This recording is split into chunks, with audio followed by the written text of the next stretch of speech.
रहमान रहीम इय्याका नअबुदु व इय्याका नस्तईन। गुजरांवाला, मैं आज आपका खास शुक्रिया अदा करना चाहता हूं।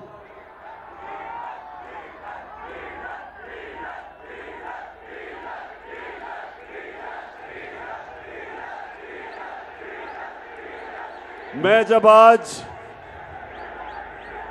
रास्ते में कई घंटे गाड़ी में बैठ के, क्योंकि जहाज में आ नहीं सका तो गाड़ी से आ रहा था,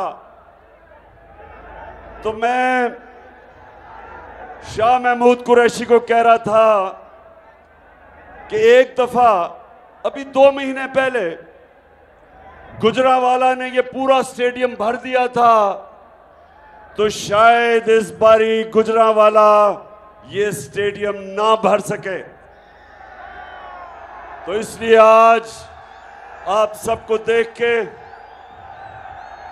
मैं आज खास आपको सलाम भी करता हूं, आपका शुक्रिया अदा करता हूं।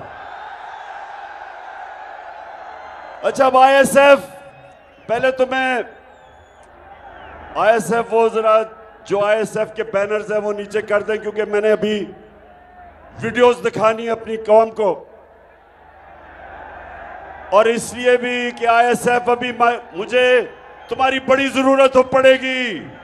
जो बातें मैं अभी करने लगा हूं और जो मैं अपनी कौम से आखिर में जो कौम की तैयारी करवा रहा हूं, मुझे इस कौम के नौजवानों की बहुत जरूरत पड़ेगी हकीकी आजादी के लिए। तो ये बैनर बंद कर दो ताकि लोग पीछे से देख सकें, क्योंकि मैंने तुम्हें देख लिया आईएसएफ। अच्छा जी, गुजरांवाला,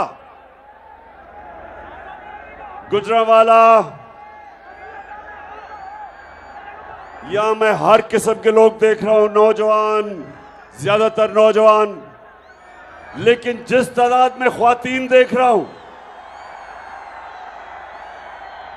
मैं अल्लाह का खास तौर पर शुक्र अदा कर रहा हूं कि अल्लाह तूने मेरी कौम को जगा दिया।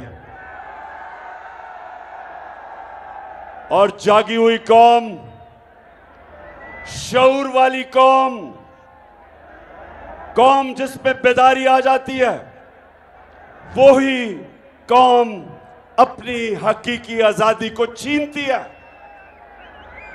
और वही कौम जो हकीकी तौर पे आजाद होती है, वही कौम ऊपर जाती है, उसी कौम की परवाज ऊंची होती है। तो गुजरांवाला, आज मैंने आपसे कई बातें करनी है, लेकिन सबसे पहले मैं अपनी कौम को 4 चीजें हैं जो इंसान को, कौम को हकीकी तौर पे आजाद करती है। 4 चीजें। तो गुजरांवाला, मैं नौजवानों, खास तौर पे आपके लिए, कि मैं, अल्लाह ने मौका दिया मुझे दुनिया में सफर करने का, हर किस्म के मुल्क मैंने देखा, दुनिया के माशरे मैंने देखे, लेकिन एक चीज मैंने देखी कि कभी भी कोई कौम, उसकी परवाज ऊपर नहीं जा सकती जब तक वो गुलामी की जंजीरें नहीं तोड़ती। और मेरी पूरी कोशिश है कि मैं अपनी कौम को आजाद करूं। तो 4 किस्म की चीजें, 4 किस्म की गुलामियां, 4 चीजें हैं जो हमें गुलाम रखती हैं। सबसे पहले ये याद रखें कि ला इलाहा इल्लल्लाह इंसान को आजाद करता है। जब ये अल्लाह के सामने, गुजरांवाला, जब ये दावा करते हैं कि अल्लाह तेरे सिवा कोई खुदा नहीं, तेरे सिवा अल्लाह मैं किसी के सामने नहीं झुकूंगा, ये सबसे पहला दावा आजादी का है। और मैं बार बार अपने लोगों को बताता हूं कि मेरे नबी सल्लल्लाहु अलैहि वसल्लम ने मदीना की रियासत में दुनिया की तारीख का सबसे बड़ा इनकलाब लेके आए। 622 और 632 के बीच में दुनिया की तारीख का सबसे बड़ा इनकलाब वो मदीना में लेके आए। तो मैं अपने नौजवानों, मेरी पूरी कोशिश है कि मैं अपने नबी सल्लल्लाहु अलैहि वसल्लम की, आपको उनकी जिंदगी, उनकी सीरत से आपको भी आजाद करूं, क्योंकि हम अभी तक हकीकी तौर पे आजाद नहीं हुए। अंग्रेज की गुलामी से तो कायदे आजम ने हमें आजाद कर दिया, लेकिन जो मौजूदा 4 किस्म की गुलामी है, मेरी पूरी कोशिश है कि मैं अपनी कौम को आजाद करूं। तो सबसे पहली गुलामी, मेरे नौजवानों और मेरी बहनों, खास तौर पे मैं चाहता हूं, जिस तरह मेरी वालदा ने बचपन से मुझे बताया, मैं जब हमेशा मुझे याद था कि मेरी वालदा मुझे बताती थी कि तुम्हें नहीं अंदाजा कि गुलामी क्या होती है। हमने अंग्रेज की गुलामी देखी है, और बचपन से वो मुझे बताती थी, और कितने फख्र से बताती थी कि आप एक आजाद मुल्क में पैदा हुए। तो जो सबसे बड़ी और बुरी गुलामी वो तो है कि आपके ऊपर कोई और मुल्क कब्जा कर ले और आपको गुलाम बना दे, जो अंग्रेज ने हमें बनाया। उससे हम आजाद हो गए। लेकिन जो दूसरी गुलामी, वो क्या है कि वो एक दूसरा मुल्क आपको फतह किए बगैर गुलाम बना देता है। वो आपको रिमोट कंट्रोल करता है। कहते हैं आप आजाद हैं, लेकिन हुक्म बाहर से सुनते हैं। बाहर के मुल्कों की गुलामी करनी मेरी नजर में उतनी बुरी गुलामी है जितना आपके ऊपर कोई फतह करके आपको गुलाम रखे। गुजरांवाला जो मुझे हटाया गया, वो इसलिए कि मैं तैयार नहीं था कि किसी और मुल्क से डिक्टेशन लूं, किसी और मुल्क मुझे हुक्म करे कि जनाब आप रूस से सस्ता तेल नहीं खरीद सकते, हिंदुस्तान खरीद सकता है। वो भी हमारे साथ आजाद हुआ था। हिंदुस्तान अपने लोगों के लिए 40% कम कीमत पे तेल खरीद रहा है रूस से। लेकिन ये जो इंपोर्टेड हुकूमत है, हमने बात भी की थी रूस से, प्रेसिडेंट पुतिन से मेरी बात हुई। मैंने उससे बताया कि दुनिया में आलमी तेल की कीमत इतनी ऊंची है, और ये जो जंग हो रही है यूक्रेन के साथ, उससे और ऊपर चली जाएगी। तो हमारे तो 10 करोड़ लोग हैं, 5 करोड़ गुर्बत की लकीर से नीचे, और 5 करोड़ ऐसे लोग जब कीमतें ऊपर जाती हैं वो भी नीचे चले जाते हैं गुर्बत के, 2 वक्त की रोटी नहीं खा सकते। तो हमें सस्ता तेल चाहिए। और दूसरा, गंदम, जो 20 लाख टन हमने गंदम खरीदी थी, मैंने उससे कहा कि हमें डिस्काउंट पे गंदम चाहिए ताकि हम अपने लोगों को सस्ता अनाज बेच सकें। दोनों मान गया, वापस आया, और आपको पता है जो बैरूनी साजिश चली, उससे हमारी हुकूमत कराई गई, और ये इंपोर्टेड चोरों को हमारे ऊपर मुसल्लत किया गया। और उन्होंने आते साथ ही पहला काम क्या किया, अमेरिका से डर के, रूस से, ना उन्होंने गंदम ली और ना ही उन्होंने सस्ता तेल लिया, और उन लोगों के ऊपर महंगाई का बम फेंक दिया। कभी इतनी महंगाई नहीं हुई। और फिर एक तरफ महंगाई और दूसरी तरफ हमारा जो वजीर आजम क्राइम मिनिस्टर जेरी ब्लॉसम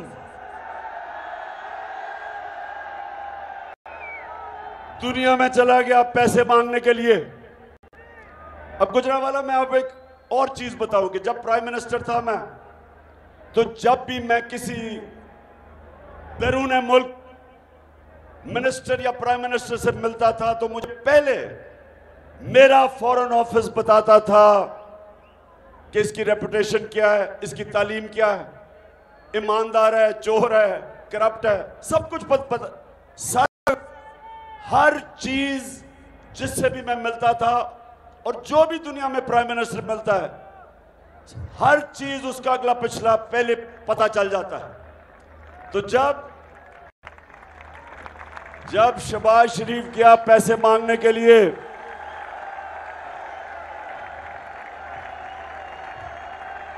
जब शहबाज शरीफ गया पैसे मांगने के लिए, तो जरा ये बताएं कि क्या कहा उसने वापस आके। मैं सऊदी अरब से होके आया हूँ, मैं यूएई के होके, अभी मैं तुर्की होके आया हूँ, और मैंने उन भाइयों को कहा कि आप हमारे बड़े अजीम भाई हैं, हमेशा आपने हमारी मदद की।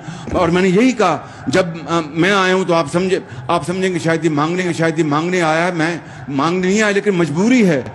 जिस तरह माजी में 75 साल में आपने हमारा हाथ बटाया है, कुछ अर्सा आप हाथ बटा। मैंने कहा मैं वादा करता हूं कि इंशाअल्लाह हम पूरी कौम हम मिलकर दिन रात मेहनत करेंगे, पसीना कराएंगे, अपने पांव पे खड़े होंगे। गुजरांवाला ये इस चीज के खिलाफ, इससे डर के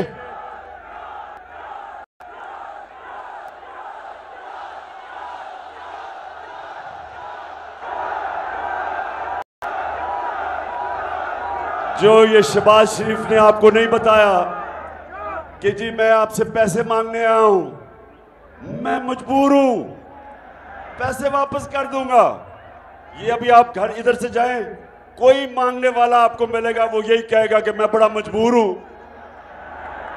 मैं मांगना नहीं चाहता लेकिन बड़ा मजबूर हूं। तो असल तो उससे पूछना चाहिए। अच्छा, अब जिधर ये मांगने गया, अब ये सुने, जो सरबराह शहबाज शरीफ को मिला, उन सबको पता होगा कि नवाज शरीफ और शहबाज शरीफ के अरबों डॉलर मुल्क से बाहर पड़े हैं, और इनका जो साथी है आसिफ जरदारी, अरबों रुपए की इनकी प्रॉपर्टीज बाहर हैं, उनको सब पता है। तो उनके सामने जब मांगने गए तो यही होना था। अच्छा, अब ये कल मिला है, ये जरा गौर से देखें पाकिस्तानियों, मैं आपको क्यों कह रहा हूं कि आपने मेरे से मिलके, मेरे साथ मिलके हकीकी आजादी की जद्दोजहद जहाद करनी है। मैं इसलिए कह रहा हूं कि मांगने वाले की दुनिया में कोई इज्जत नहीं है।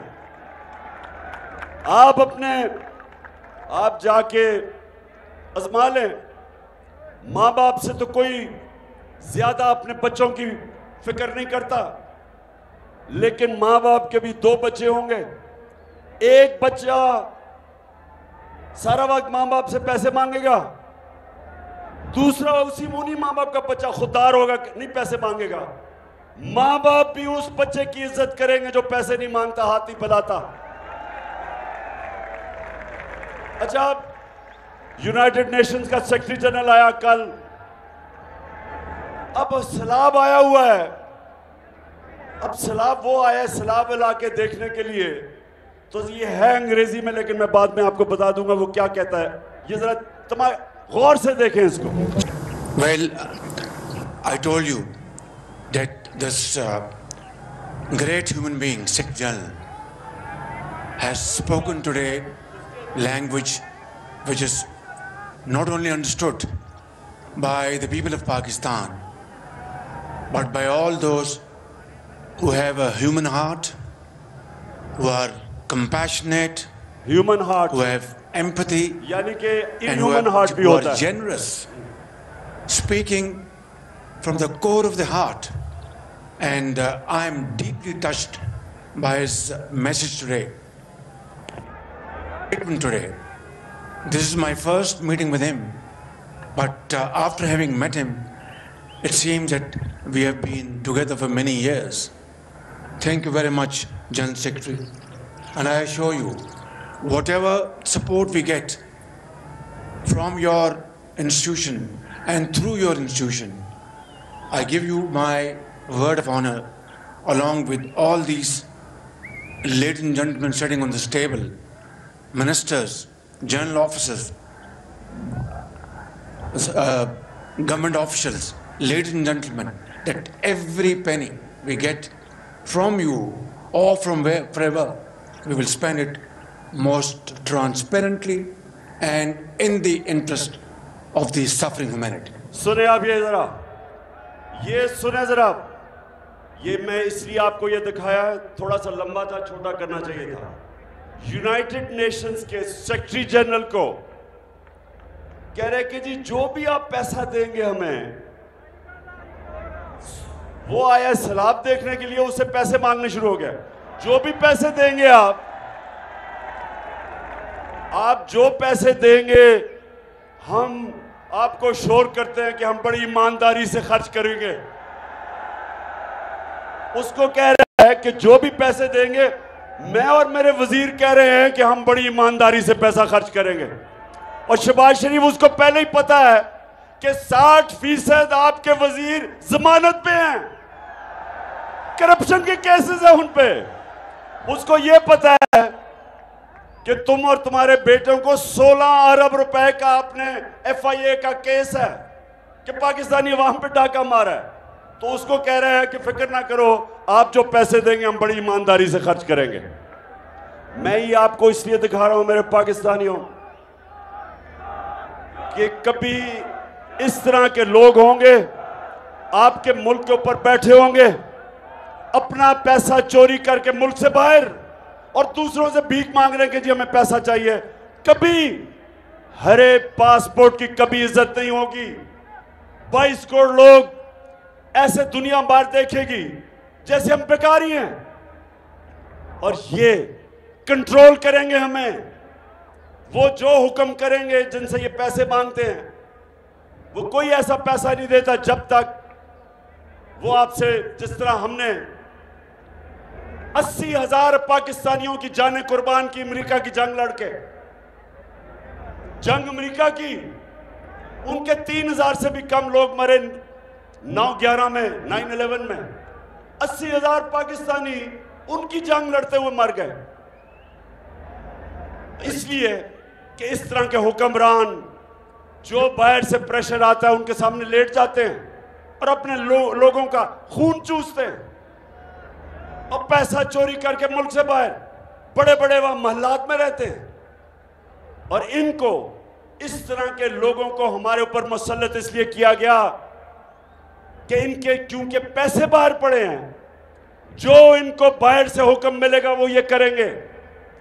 वो आपकी बेहतरी नहीं सोचेंगे कि रूस से हम सस्ता तेल लेके अपनी कौम को सस्ता पेट्रोल और डीजल दें। वो ये देखेंगे कि पैसे मेरे बाहर पड़े हैं, जब चाहिए जब्त कर सकते हैं। इसलिए जो वो वहां का हुक्म आता है उनसे एड भी लेंगे और अपने कौम को इस्तेमाल होने देंगे। और यही वजह है कि पाकिस्तान अपने पैर पे नहीं खड़ा हो सका। हमें अपने मुल्क में इस्लाहत की जरूरत थी। हमें अपने मुल्क में अपने लोगों पे पैसा खर्च करना था। हमें अपने तालीमी निज़ाम ठीक करना था, लोगों की सेहत उसको देखना था। हमने अपने मुल्क में एक ऐसा इंसाफ का निज़ाम पैदा करना था ताकि सरमायाकारी हो, ताकि इन्वेस्टमेंट आए, ताकि नौकरियां मिले, खुशहाली आए। लेकिन उसके बजाय बाहर से भीख मांगो, अपने लोगों को लूटो और दूसरों की गुलामी करो। दूसरी गुलामी है गुर्बत की गुलामी। गुर्बत की वजह से लोग गुलाम हो जाते हैं। जहालत, अपने लोगों को तालीम ना दें। थोड़े से लोगों को इंग्लिश मीडियम, अच्छी नौकरियां थोड़े से लोगों की, और बाकी अवाम के लिए उर्दू मीडियम। वो पढ़ के भी बेरोजगार, फिर दीनी मदरसे, वो अलहदा तालीम। पहली दफा हमारे दौर में हमने पाकिस्तान में एक निसाब लाने की कोशिश की कि सारे लोगों के लिए मौके हों, सब ऊपर जा सकें, और वो तब होंगे जब एक निसाब होगा। और अब तक पहली दफा किसी हुकूमत ने कोशिश की थी। दूसरी चीज, हमने एहसास प्रोग्राम लेके आए। हम पहली दफा पाकिस्तान की तारीख में हेल्थ कार्ड लेके आए, हेल्थ इंश्योरेंस, 10 लाख रुपया हर खानदान के लिए कि किसी भी अस्पताल में जाके इलाज करवा सकते थे।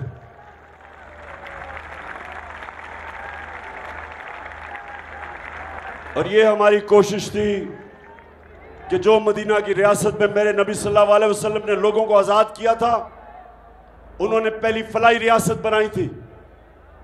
उन्होंने रियासत ने जिम्मेदारी ली थी अपने कमजोर तबके की। आज यूरोप जाएं तो यूरोप में आज आपको फलाई रियासत मिलेगी। मुसलमान दुनिया में बहुत कम है, जबकि दुनिया की तारीख में पहली दफा मदीना की रियासत बनी थी फलाई।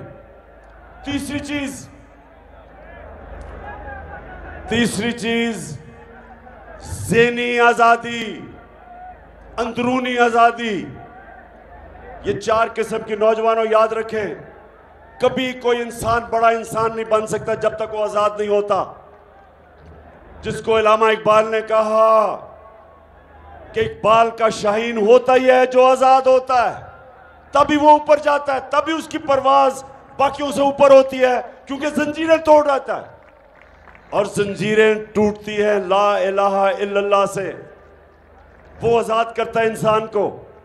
इसलिए मदीना की रियासत में वो अरब जिनकी कोई हैसियत नहीं थी, मेरे नबी सल्लल्लाहु अलैहि वसल्लम ने उनको आजाद करके, दुनिया की तारीख शाहिद है कि इतना बड़ा इनकलाब आया और उन्होंने चंद सालों में दुनिया की इमामत की। कुरान में अल्लाह कहता है कि मैं कभी किसी कौम की हालत नहीं बदलता जब तक वो कौम खुद अपनी हालत बदलने की कोशिश ना करे। तो अंदरूनी हालत, मेरे नबी सल्लल्लाहु अलैहि वसल्लम ने इंसानों को कैसे आजाद किया?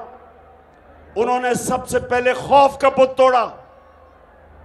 ये खौफ का बुत एक बड़े इंसान को छोटा इंसान बना देता है। आज तक मैं कोई किसी खिलाड़ी को नहीं मिला, मैं 20 साल दुनिया में खेला,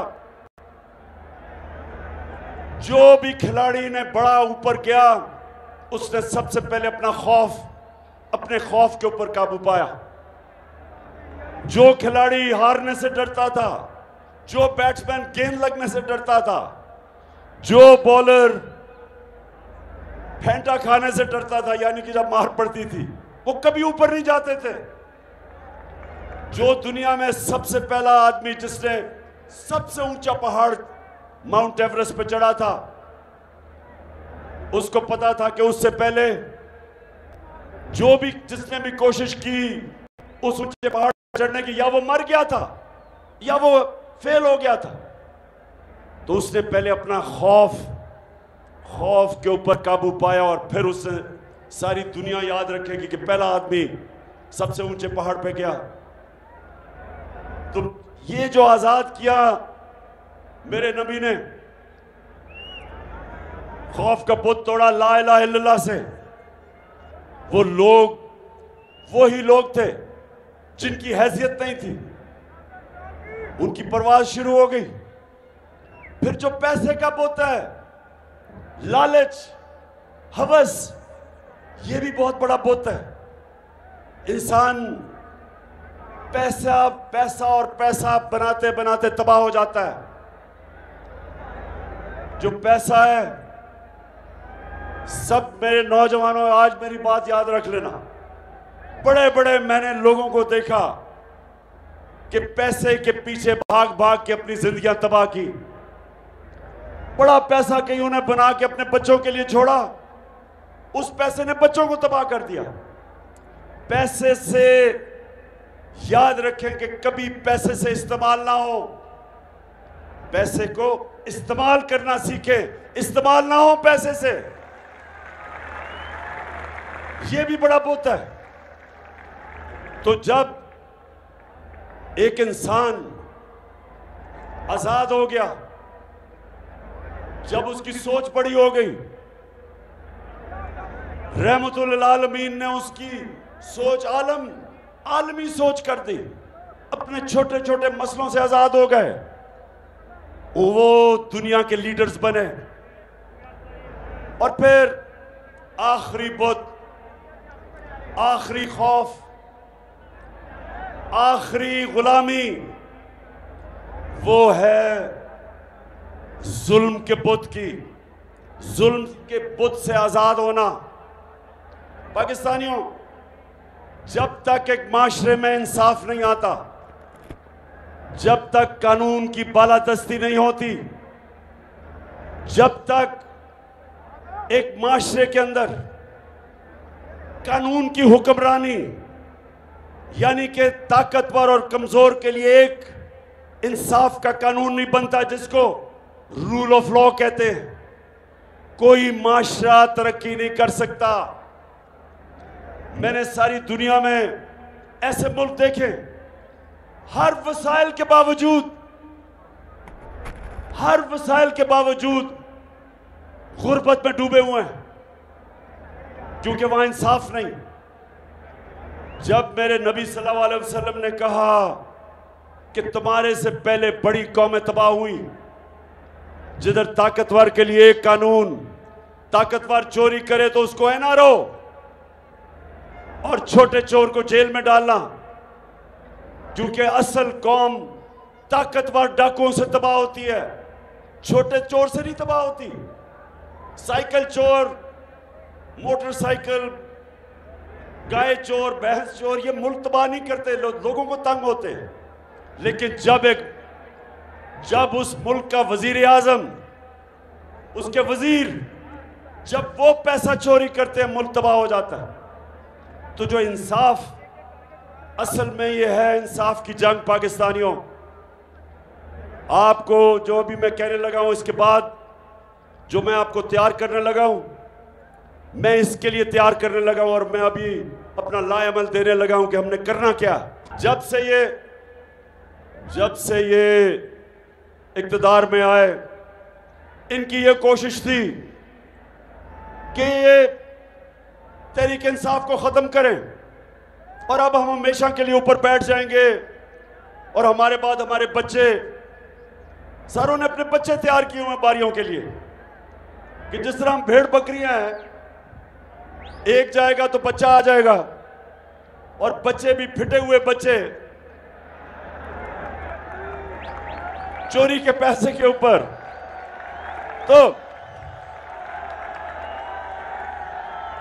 तो मैंने पहले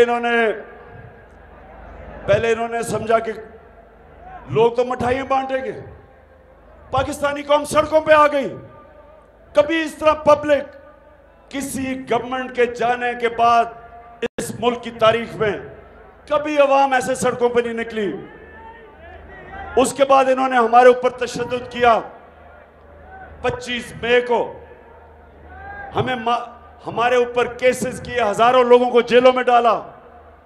पुरअमन एहतजाज के ऊपर इन्होंने टीयर गैस शेलिंग की, औरतें बच्चे थे, समझा कि ये डर जाएंगे।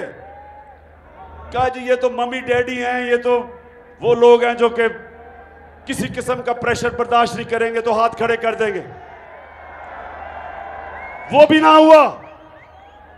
फिर लोग निकला है हर जलसे में, जिस तरह आज आप आए। 6 महीने से मैं जलसे कर रहा हूं और एक से एक बड़ा जलसा हो रहा है और कौम निकल रही है ऐसे। बेदार कौम समझ गई, शऊर है कौम में। फिर इन्होंने इलेक्शन करवाया। 17 जुलाई को पाकिस्तान पंजाब में 20 बाय इलेक्शन हुए। इलेक्शन कमीशन अपने साथ, इनके साथ एक बददियानतदार इलेक्शन कमीशन ने मिलकर पूरी कोशिश की इनको जिताने की। इंतजामिया तब इनके साथ थी। मिस्टर एक्स ने पूरी मदद की। सबके बावजूद हार गए, इलेक्शन हार गए। उसके बाद ये क्या कर रहे हैं, अब इनकी कोशिश है किसी तरह इमरान खान को मैच से डिस्क्वालीफाई किया जाए कि खेले ही ना, इसको किसी तरह नाअहल किया जाए, इसके ऊपर केसेस करो। हर किस्म के मेरे ऊपर केसेस किए, तौहीन मजहब का केस कर दिया। मदीना के अंदर ये शहबाज शरीफ और इसके वजीर गए, 27वीं रमजान थी, हम यहां शब दुआ कर रहे थे तो पता चला इनको वहां चोर चोर की आवाजें लग गई। मदीना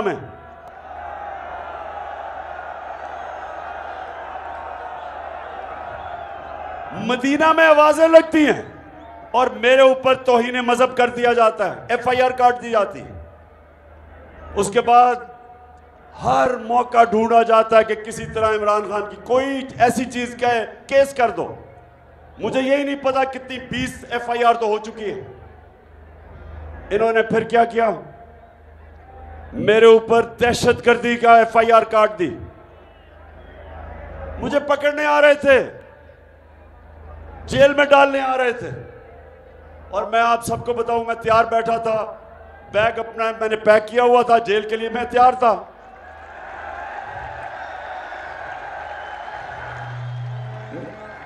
मैं तो आपको कह बैठा हूं कि जेल तो मेरे लिए बड़ी छोटी चीज है। मैं इन चोरों के खिलाफ अपने मुल्क को हकीकी तौर पे आजाद करने के लिए अपनी जान की कुर्बानी देने के लिए तैयार हूं। अब मेरे ऊपर इन्होंने दहशतगर्दी का पर्चा कर दिया। वो क्या था, मेरा जो चीफ ऑफ स्टाफ था शहबाज गिल, उसको इन्होंने अगवा किया। 2 दिन उन्होंने इसको ऊपर तशद्दुद किया। उसके बाद पुलिस स्टेशन आया,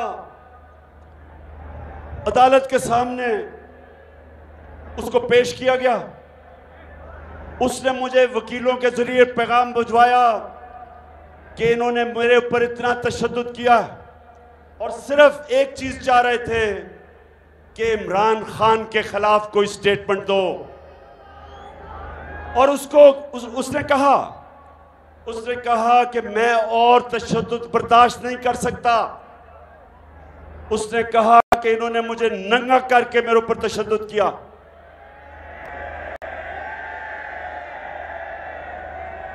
और उसने कहा कि अगर इन्होंने मुझे वापस रिमांड पे भेज दिया, मैं ज़हनी तौर पे अब ये बर्दाश्त नहीं कर सकता। तो उसके ऊपर मैंने कहा था, जब उसको रिमांड पे भेजा गया तो मैंने तो उसके ऊपर कहा कि इसके ऊपर कानूनी कार्रवाई करेंगे, कानूनी कार्रवाई। इसके ऊपर इन्होंने मेरे ऊपर दहशतगर्दी का पर्चा किया।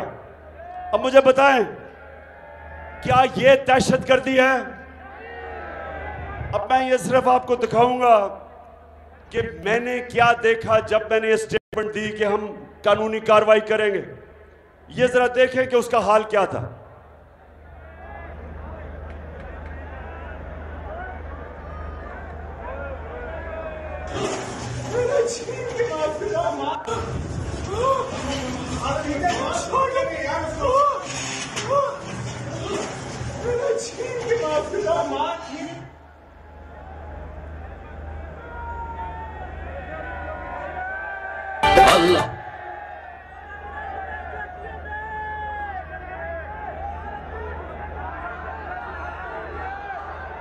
शहबाज गिल, आप ये बताएं कि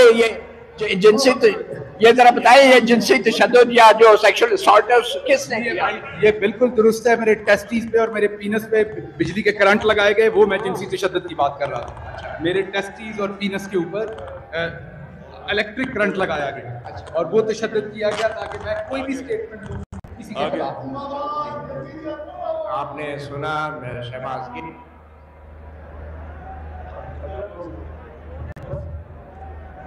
बस ये मैं आपको ये जरा गौर से इसलिए मैंने आपको यह दिखाया बस करो।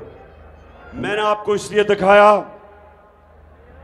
कि ये कोई दहशतगर्द नहीं था, ये कोई कातिल नहीं था, ये एक असिस्टेंट प्रोफेसर है अमेरिकी यूनिवर्सिटी के अंदर, उससे ये किया गया। इसके ऊपर मैंने रिएक्ट किया था। मैं जो मेरे ऊपर तौहीन अदालत का केस है उसके ऊपर तो मैं बात नहीं करूंगा, क्योंकि वो सब जुडिस है। लेकिन मैं सिर्फ ये जो मेरे ऊपर दहशतगर्दी का इन्होंने पर्चा किया है, मैं उसके ऊपर ये बताना चाहता था कि क्या वजह थी कि मैंने कहा कि मैं लीगल एक्शन लूंगा। इस वजह से मैंने जब इसके ये हाल देखा, पैगाम मुझे भेज रहा है कि किस तरह का तशद्दुद किया, जिनसी तशद्दुद किया, तो उसके बाद मैं क्या कहता? मेरा वो चीफ ऑफ स्टाफ था, क्या मैं रिएक्ट ना करता? आप मुझे बताएं, मैं रिएक्ट करता या ना करता? तो गुजरावाला, मैं ये जरूर कहना चाहता हूं कि जो इस्लामाबाद हाई कोर्ट है, मैं आज इसलिए नहीं कह रहा कि मेरा केस लगा हुआ है। मैं जब हुकूमत में भी था, मैं अब भी ये कहता हूं कि ये जो अथर मिनल्ला का जो हाई कोर्ट है इस्लामाबाद का, इसने बड़े ज़बरदस्त फैसले किए हैं। मैं इसकी कई दफ़ा इनकी तारीफ की है।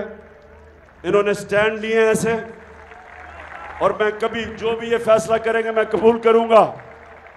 उन्होंने मुझे बात करने की इजाज़त नहीं दी, अगर बोलने देते तो मैं शायद कुछ बता ही देता कि किस माहौल में मैंने किया। बहरहाल वो केस अभी चलेगा।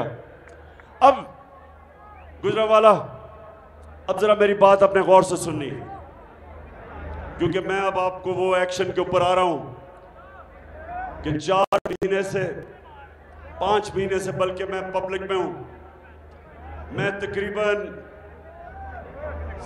ज्यादातर शहरों में, बड़े बड़े शहरों में जलसे कर बैठा हूं, 2-2 जलसे कर बैठा हूं। जिस तरह गुजरावाला में ये दूसरा जलसा है। मैं सबसे पहले तो अल्लाह का शुक्र अदा करता हूं कि कभी मैंने अपनी कौम में इस तरह का शऊर नहीं देखा। कभी मैंने अपनी कौम को इस तरह इश्यूज की समझ और बेदारी नहीं देखी जो आज है मेरी कौम में। गुजरावाला, हमारी हुकूमत जब हटाई तो पाकिस्तान की 17 साल के बाद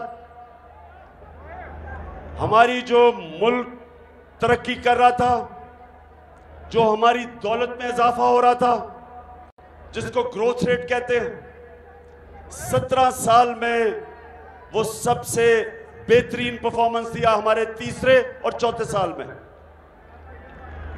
हम 5.6% पे ऊपर जा रहे थे तीसरे साल, और चौथे साल 6% पे ऊपर जा रहे थे। हमारे मुल्क में जो हमारी एक्सपोर्ट्स थी, पाकिस्तान की तारीख की सबसे ज्यादा एक्सपोर्ट्स थी, यानी डॉलर, हम जो चीजें बेच रहे, सबसे ज्यादा डॉलर पाकिस्तान में आ रहा था एक्सपोर्ट से।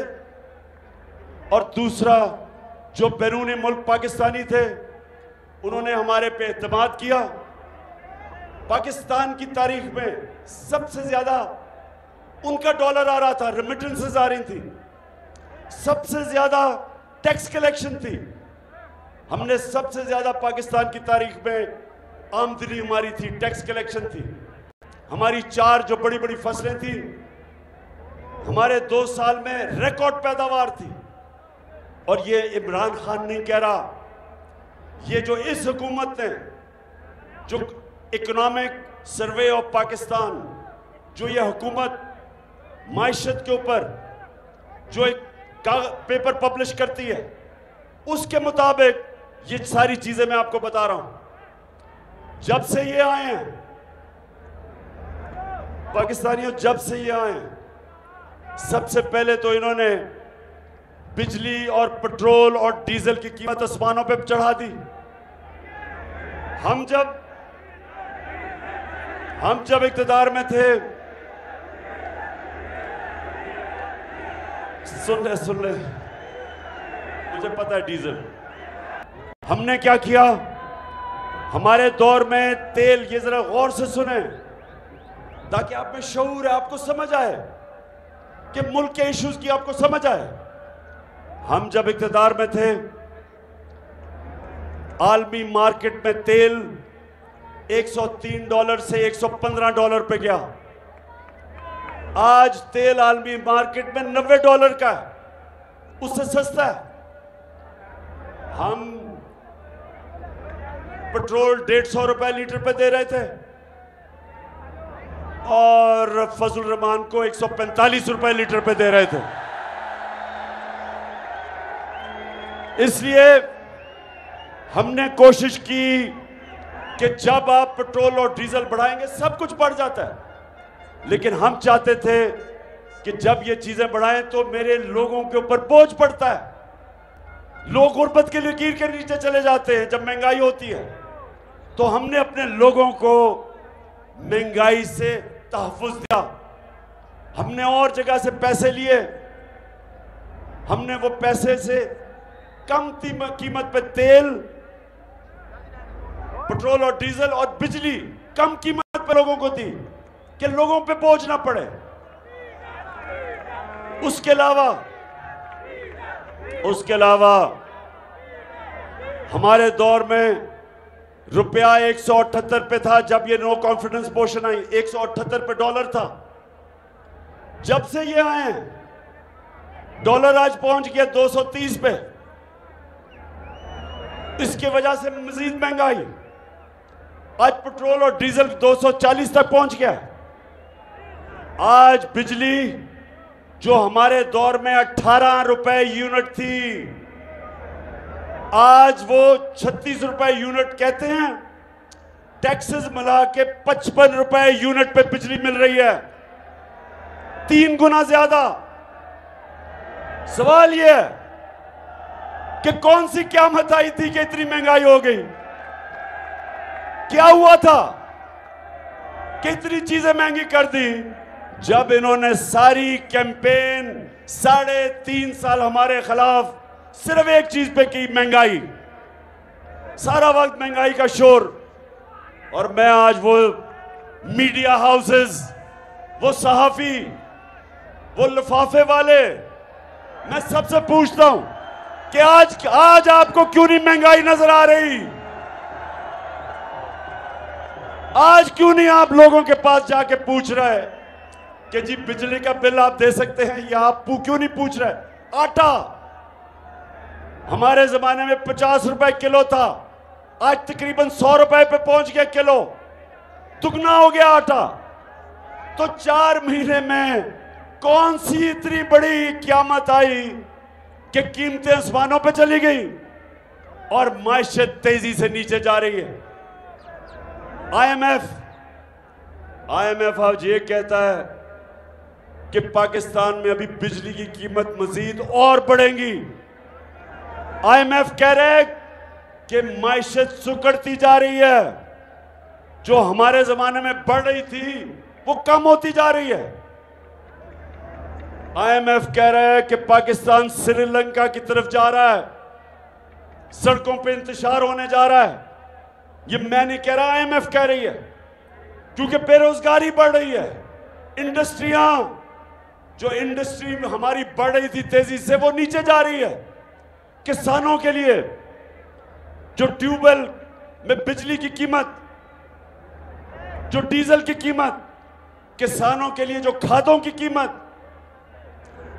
डीएपी की कीमत, तो सारों को नजर आ रहा है कि अगले हम वो उस तरह की पैदावार हमारी अब नीचे जाएगी। तो इसलिए मेरा आज सवाल है कि जिन लोगों ने साजिश करके इनको हमारे ऊपर मुसल्लत किया, मैं उन सब से पूछता हूं कि क्या आपको पाकिस्तान की फिक्र नहीं? क्या आपको खौफ नहीं आ रहा कि हमारा मुल्क किधर जा रहा है? और क्या ये जो ऊपर बैठे हुए हैं, क्या कोई भी अब ये समझता है कि ये मुल्क को निकाल सकते हैं इस दलदल से? क्या कोई आप सामने समझते हैं कि वो जो शहबाज शरीफ हम इश्तिहारों के अंदर बड़ा कारनामे करता था, अरबों रुपए के इश्तिहार खर्च करके, कोई भी आप समझता है कि ये मुल्क को इस दलदल से निकाल सकता है? ये मजीद और हम नीचे जा रहे हैं। और इसलिए जो हम कहते हैं कि जब तक इस मुल्क में साफ और शफाफ इलेक्शन नहीं होते, जब तक सियासी इस्तेकाम नहीं आता, तो मायशत इसी तरह नीचे जाती रहेगी। माशी इस्तेकाम आएगा सियासी इस्तेकाम से। और इसलिए मैं अपनी सारी कौम को आज एक पैगाम देने आया हूं। ये मैंने एक फैसला किया था कि गुजरांवाला जलसे में मैं अपनी कौम को एक कॉल दूंगा। मैं अपनी कौम को तैयार करूंगा कि हम अपने आप को इनसे हकीकी तौर पे आज़ाद करें। और कौम तब आज़ाद करेगी जब कौम अपनी आज़ादी छीनेगी। और जो मैं अब देख रहा हूं, मैंने ये फैसला किया कि मैं अपनी सारी डिस्ट्रिक्ट की तंजीमों को, सारों को मैंने खत लिखा है कि तैयार हो जाओ, अपनी डिस्ट्रिक्ट में लोगों को मोबिलाइज करो और इंतजार करो कि जब मैं कॉल दूंगा, और जब मैं कॉल दूंगा सबने तैयार होना है, सारे पाकिस्तान ने तैयार होना है। मैं जो चाहता हूं कि मेरी नौजवान, मेरी ISF यानी स्टूडेंट्स, मेरी ख्वातीन, मैं चाहता हूं सारे, मेरी तंजीमें सब तैयारी करें।